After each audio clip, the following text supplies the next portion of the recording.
When Steel Talks.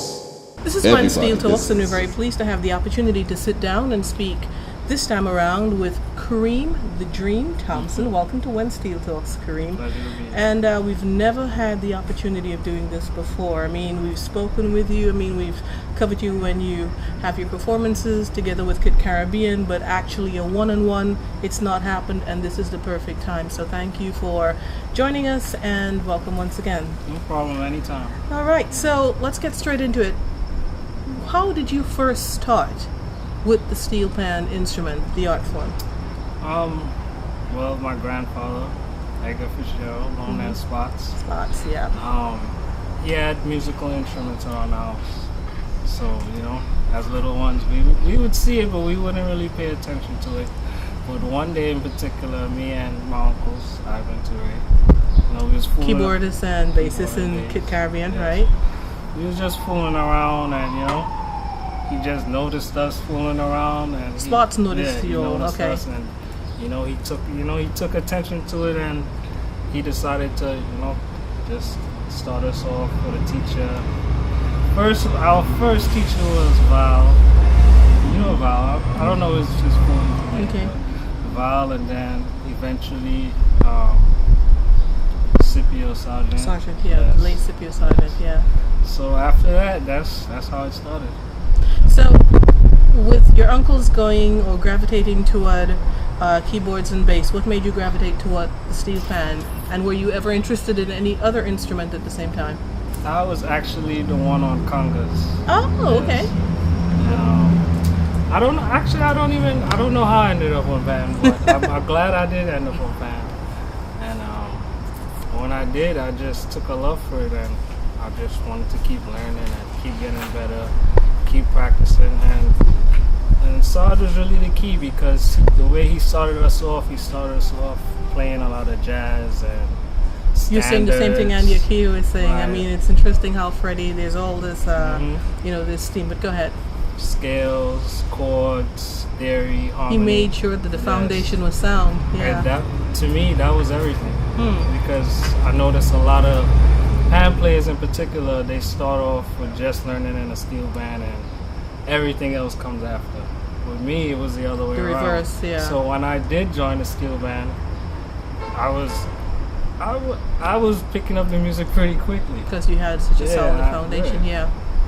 Okay. So, from what point then did you know that music would be your chosen career path?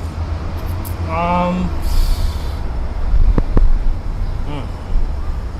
what point?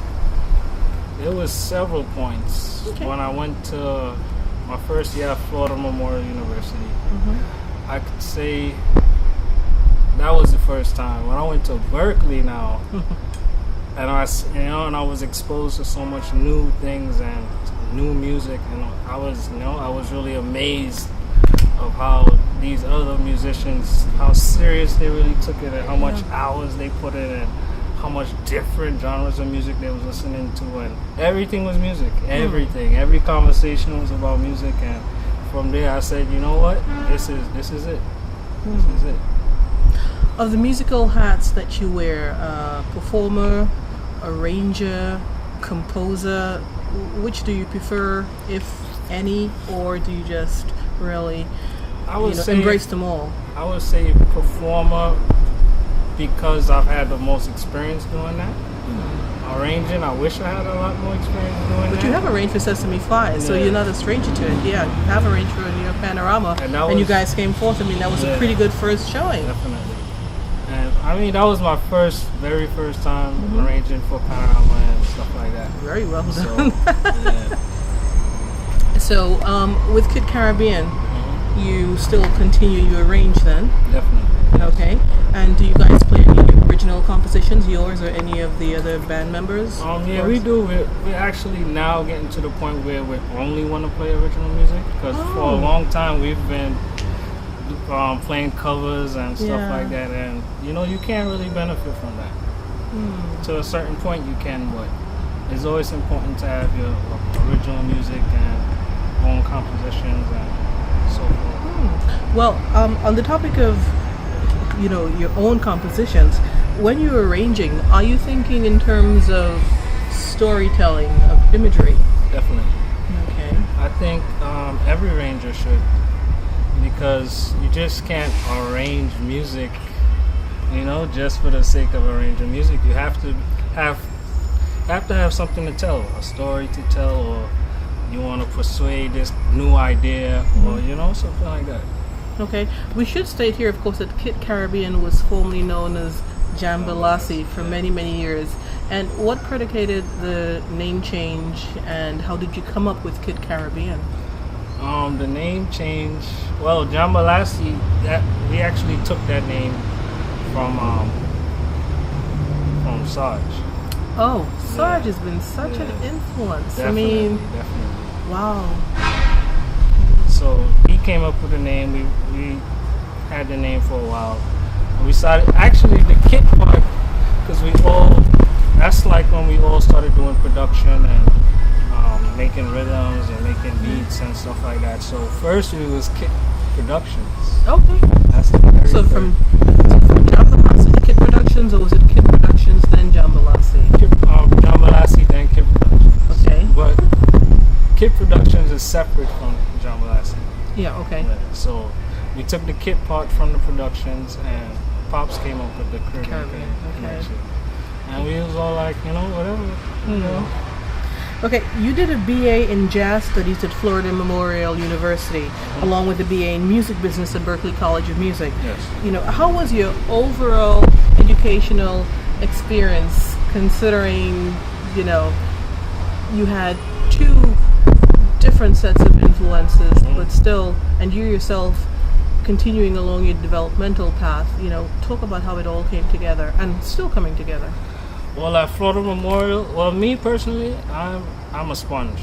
I just like to go anywhere, anybody, anything I could learn. That's what I'm about. So Florida Memorial was definitely a good experience. Dawn Batson. Dr. Dawn Batson. Yes, I love that lady. We all love her. I mean, she's just spectacular as an individual, Sweet, as a musician, an definitely. Intellectual, an activist. I mean, we could go on and on, but she's influenced so many young people in the Steelpan art form, and of course, as young people coming into the world of performance. Definitely. So, and also Melton Mustafa, who was the jazz studies, he was in charge away, of. right? No, he's still alive. He's still alive? Yeah. Okay. I believe he was sick for a while, but I believe he's doing better now. Oh, this is good. Yeah, he was definitely a big influence, especially when it came to, because I was playing jazz, but I was kind of fusing it with the calypso soca, so I wasn't really playing jazz. I was jazz influenced. So he kind of opened my eyes to really sounding like the language of jazz and stuff like that. So he really, really helped me, and those two really made Flow Mode for me a really good experience. But after a while, I feel like I wasn't being challenged enough at Florida Memorial, and that's how the whole Berklee thing came about. And I actually didn't graduate from Florida Memorial. Yeah, you graduated from Berklee. Right. Yeah. So I did 3 years at Florida Memorial, and I went to Berklee. And Berklee is another world altogether. Global, pot period music. Definitely, so much different influences, so many different levels. Yes. So the people I've met there, I'm still in contact with them. The teachers, the music, the harmony, 1, 2, 3, air training, counterpoint, tonal, everything. All of that really is really good. I feel like every musician should know these things, because before I went there, I knew them, but I couldn't explain it, the way I can now, and and teach people the way I can now from that influence from Berklee. So, what generally, fuels your passion for music? It's a number of things. First, music. I feel like, because I'm a reserved guy, I'm quiet most of the time. Definitely. Music does all the talking for me, When I get in front of people and I'm playing and the reaction I get, that really, really, really makes me feel good, So that's the passion right there. My voice that I get to express, and the expression I get from people, from from what you put out. Definitely. Okay. So, if someone were to say to you, you look at your audience, and what is your first point of connection? Your first note, or something else? Most of the time, it's the first note. The instrument itself, when they see that instrument, it's an eye opener everywhere you go. Just the spirit and everything else. Yeah, sometimes, they might hear certain cats that can't really play too good, but just the instrument, they love the instrument. So when I start to play sometimes, and you know what you're doing, and there's such a foundation, such a base at this point. Definitely. So on the point of people, do you listen to what people have to say about you, those who are fans, the good, and the critics, the bad? Do you take it into consideration at all? Not really. Everybody has an opinion. If you try to listen to everybody's opinion, you'll be sidetracked on what you have to do. So I might hear it once in a while, I laugh at it, but that's really it. For the positive stuff, I don't really let it get to my head, but I still take it in consideration and apply it to however. What is your vision for the Steelpan instrument? Your personal vision, as well as a global one? Well, on a general consensus, I would like to see it be played at a much higher level on a consistent basis. Okay. I would like to see it be included in a lot more musical projects and a lot more bands and be featured a lot more. And I just kind of don't like the stereotype of I think very few people like that. Yeah, but personally, I just want to see it reach the highest possible heights it can reach. Right now, on a scale of 1 to 10, it's still about a 3. So it needs to be taken up a notch. It needs to be taken more seriously. So, and what part do you want to play in that? Any part I can play, as an arranger, performer, composer, any part. Well, you're definitely on the right path. Thanks. Any way possible. Describe your music. My music is, some will say jazzy, but I like to include a lot of harmony in my music, and I just like to tell a story and make people feel. I like to make people feel. I like to make people feel my music, And who are your musical influences? We already know Scipio Sargent, and talk about just generally. Clive Bradley, like Len Boogsy Sharp, Oscar Peterson, Charlie Parker. For the most part, those 4 or 5 people. Do you see your music as evolutionary and or revolutionary? I can't say yet, because to me, I haven't really put out enough music, or I don't have. So you're still evolving. I'm still evolving, especially I've been playing band for almost 20 years, but I still feel like there's a long way to go. How old were you when you started? I was 8. Okay. Because people are going to say 20 years, so we just need to establish that. Almost 20 years, just to give people a clue. Yeah, okay. Now, you are a student of the pan music history. With the influx of, younger arrangers and, progressive musicians like yourself, Andy Akiho, Jonathan Scales, Andre White, just to name a few, where do you think Steelpan music is heading, especially given what you just said about it needs to be taken to even higher heights? It's definitely headed in the right direction. I just feel like this needs to be more.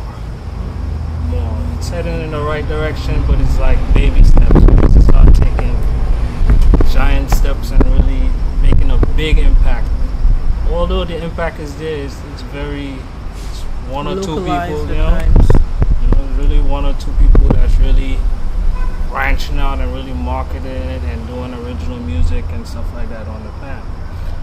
What advice do you have for young people coming up into the Steelpan art form now? Not those who necessarily just simply enjoy and excel at panorama performances, but who really want to take it seriously as a career path as you have done. What would you say to them? I would just say put the time in. It's just as anything else. If you want to be a doctor, you have to go to school for, not necessarily saying with music you have to go to school. But you got to put the time, the effort, the passion. You have to. It's just as anything else. The greatest musicians, Charlie Parker, used to practice almost 9 hours a day, and even cats like Victor Provost, he practices about 3-4 hours a day, and when you hear him, it's like, oh, that's the reason why. You have to put that work in. It doesn't happen overnight. And just learn as much as you can. Reach out to as much people as you can.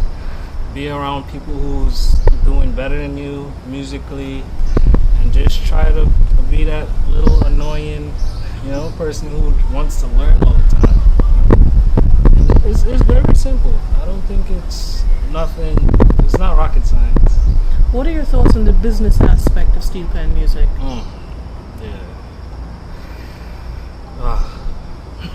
There's a lot there. There's a lot. From experiences, observations, let it all hang out. Let me just say, everything can be a fundraiser. We have to do different things. We have to include different people. We have to include, let's say, for example, we're doing a band launching, and you want to include this band, and this band. Just throw on a special guest singer or get some dancers and bring more people into it. And you gotta get on the internet. You have to send out emails. You have to know about marketing. All these different things. I feel like the steel band community is very ignorant when it comes to these things, but they're very important, especially to make the instrument go where it needs to go. Dizzy Gillespie said, I use my own conception of what I hear that they do. I'm not playing exactly like the West Indians or Afro-Cuban music. I put my own personal feeling into the music of Brazil or wherever. It takes someone to understand those things rhythmically, because you got to be very broad nowadays. A drummer, because the music is so closely entwined, you got to be at home everywhere. Now, though he said that several years ago, in this regard, do you personally try to be authentic in your own interpretation of performance of music overall? Definitely. I feel like you have to be unique to stand out, and 50% of it is playing and 50% of it is listening. So you have to use that listening 50% to the maximum ability that you can, in order to get all these different influences to add to what you already know, and add to what your style is, and add to whatever is inside of you. You have to know about all these little different things. Okay. Miles Davis says, it's quality that makes music good.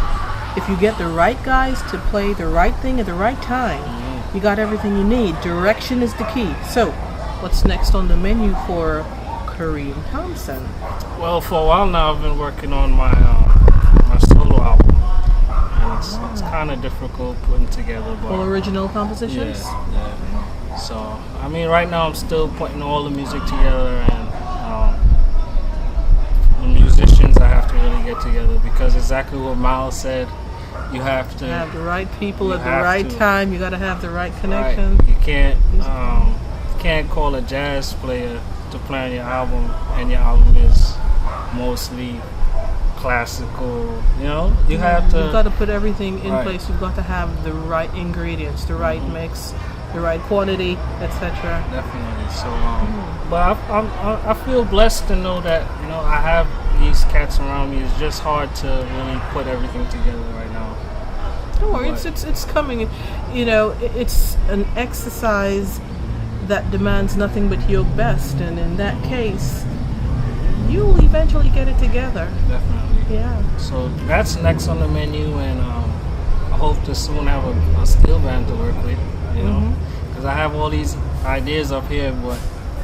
Are you talking for generally a year-round Yes. performance steel orchestra? Yeah, not just panorama. No, I thought so. So I wanted to make sure we're not talking simply panorama. We're talking steel orchestra year-round. Okay, Definitely. pretty good. You have performed several places. You're a really, really busy young man. Recently, and I should say maybe this past weekend, you were at the Lincoln Center. How was that performance? It was great. It was really great. Your first time there? Yeah. Okay. It was fun most of all. It was fun, just to be around Foster and Charles. Leon Foster Thomas, 18 Charles. He's really a good guy, man. Okay. He helps out a lot. He looks out for me, so I really appreciate him. And Ron Blake and cats like that I actually got a chance to conversate with. It was a really great experience. And I'm blessed to have experienced that. Definitely. Grandfather, Edgar Spots Fitzgerald. Does he communicate to you his thoughts, or is it just merely understood on how far you've traveled in such a short space of time, and you continue to grow because you just picked up when you were younger? Now it is where you're at. This is your life. He's definitely my biggest influence by far. Always in my ear, always, even when it's sometimes I'm like just I appreciate it so much. I really, really appreciate it so much, and he's really the reason I'm so humble too. And he has a lot to say. He really. Okay. Yeah. I can't even express it right now, but. He knows, that's good. That's man. real good. Yeah. Anything else regarding Steelpan overall that you just like to give voice to? Or did we really cover a whole lot? Yeah, we covered a lot, but I just feel like we need to be a lot more open-minded and support each other a lot more. There's not a lot of support going on. I remember they did the bomb competition, and That was 3 years ago. yeah, and there wasn't really nobody there. That's It true. was mostly the people all the people, players right, themselves. the players Yeah. themselves, and that was it. And that was really the first time I looked, and I was like, there's the support. But that and just putting in the time and taking it serious, and I feel like around the steel band community, music itself is not discussed as much.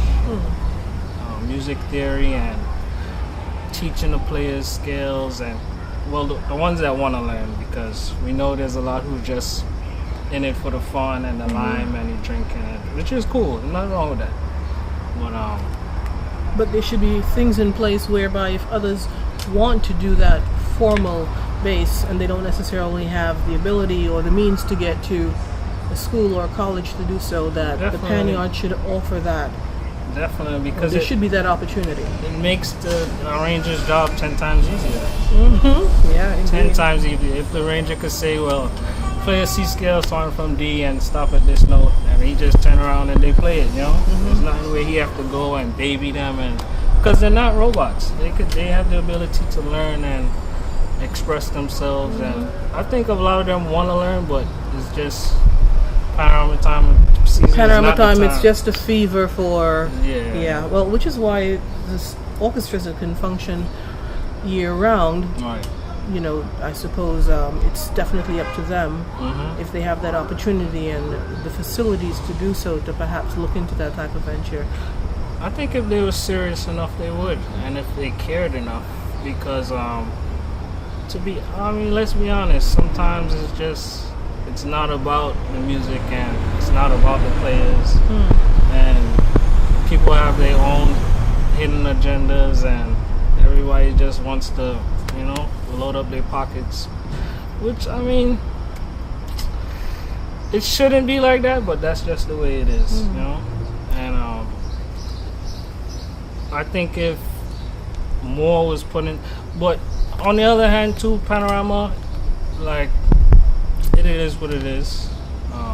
But after Panorama now, that's when all these things should be. Let's really buckle down, let's get serious, let's continue the groundwork, the framework Definitely. to evolve, yeah.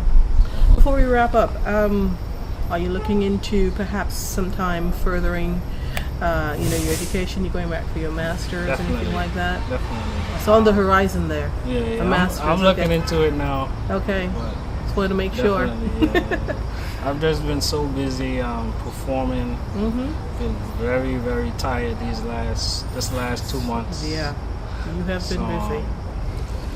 And I actually need a laptop right now to really put those things together. When Steel talks, Well, you'll get it all everybody done. listens. It'll take time, but you get it done. Yeah, I'm not worried. I'm not worried. Well, Kareem, it has been really good to sit down for this one-on-one. Thank you for sharing with When Steel Talks and the global Steelpan community what you're all about, how you got your start, where you are now, your concerns and your visions. It's just really good to have it out there. Wishing you all the best. Looking forward to hearing so much more from you. Thank Personally, as an arranger, a composer, performing artist, congratulations on where you've gotten to so far. Congratulations in advance for the work that you'll continue to do, because you're just on that path. And you will do it. Thank you so much. Yeah, I just wanna include, just give a little shout out to everybody who helped me along the way. My family, everybody in high school and Florida Memorial, Berkeley, All the people, all the who, steel bands, yeah. That Was USA, Rados. I still have love for everybody. Understood.